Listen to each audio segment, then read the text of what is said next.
இந்த உலகில் ஒரே ஒரு அழகான குழந்தை தான் உள்ளது. அதை எல்லா தாயும் பெற்றெடுத்திருக்கிறாள் என்றொரு வாசகம் நினைவில் வருகிறது. குழந்தையில் எல்லாமே அழகு. கைகால் முளைத்த கவிதைதான் குழந்தை. கடவுளின் அவதாரம் உண்மையில் குழந்தைகள்தான்.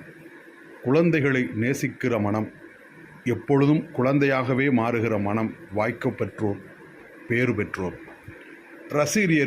ரஷ்ய அறிஞர் டால்ஸ்டாய் ஒரு முறை ஒரு பூங்காவில் அமர்ந்து கொண்டிருந்தார். அவரிடம் ஒரு குழந்தை விளையாடியது. உலக புகழ்பெற்ற எழுத்தாளர் ரஷ்ய அறிஞர் அந்த குழந்தையிடம் சொன்னார், இன்று மாலை உனக்கு மிகவும் மகிழ்ச்சியான நாள். உன் வீட்டில் போய் சொல்லு, உலக எழுத்தாளர் டால்ஸ்டாயுடன் விளையாடினேன் என்று. உடனே அந்த குழந்தை சொன்னதாம், உங்கள் வீட்டில் போய் சொல்லுங்கள், இன்று டெய்சி என்ற பெண்ணுடன் விளையாடினேன் என்று. உடனே டால்ஸ்டாய் தன்னுடைய அறியாமை நினைத்து வருந்தினார். மனிதருள் மாணிக்கம் பண்டித ஜவஹர்லால் நேரு அவர்களுடைய பிறந்த நாள். ரோஜாவின் ராஜா, இந்தியாவை கட்டமைத்த சிற்பிகளில் மாபெரும் சிற்பி, மெத்த படித்தவர், தன் நாடி நரம்புகளையெல்லாம் நம் தேசத்தை நேசித்த ஒப்பற்ற விடுதலை போராட்ட வீரர், இந்தியாவின் முதல் பிரதமர் பண்டித ஜவஹர்லால் நேரு தான். பல்வேறு அறிவியல் தொழில்நுட்ப கல்லூரிகளை, பல்வேறு கல்வி நிறுவனங்களை, பல்வேறு அணைக்கட்டுகளை இந்தியாவிற்கு வழங்கியவர். அப்பேற்பட்ட மாமனிதன் ஒரு நாள் ஒரு மனநலம் பாதித்த குழந்தைகள் காப்பகத்திற்கு சென்றார்.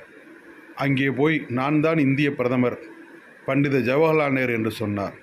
உடனே ஒரு குழந்தை, நான் தான் அமெரிக்க பிரதமர். இன்னொரு குழந்தை, நான் தான் ரஷ்ய பிரதமர். இன்னொரு குழந்தை, நான் தான் ஜப்பான் அதிபர் என்று சொன்னது. தன்னுடைய அறியாமையை உணர்ந்த நேரு, என் பெயர் ஜவஹர்லால் நேரு என்று சொன்னவுடன் குழந்தைகளும் அவர்களுடைய பெயர்களை சொன்னதாம். எப்போதும் ரோஜாவை நெஞ்சில் சுமந்திருக்கக்கூடிய அந்த மாமனிதன்தான் போரில்லாத தேசத்தை உருவாக்க வேண்டும், போரில்லாத பிரபஞ்சத்தை உருவாக்க வேண்டும் என்று பல்வேறு கொள்கைகளை முழங்கியவர். வட்டமேசை மாநாட்டில் கூட அமைதிக்காகவே கையில் புறா ஏந்தி அவருடைய படம் சமரசத்தையும் அமைதியையும் மத நல்லிணக்கத்தையும் பறைசாற்றக்கூடிய ஒரு ஒப்பற்ற மாமனிதன் பிறந்த நாளும் குழந்தைகள் தினமும் ஒன்றாயிருப்பது மிகவும் பொருத்தமானது. குழந்தைகள் தேவதைகள், குழந்தைகள் இறைவனின் பிள்ளைகள், குழந்தைகள் கடவுளின் மறு உருவம். எப்போதும் குழந்தை மனம் வாய்க்கப்பட்ட வாழ்க்கையில்தான் எவ்வளவு குதூகலம் நிறைந்தது. அவர்கள் உலகத்தில் எல்லாமே அற்புதமானது. குழந்தைகளின் உலகம் மிகப்பெரியது.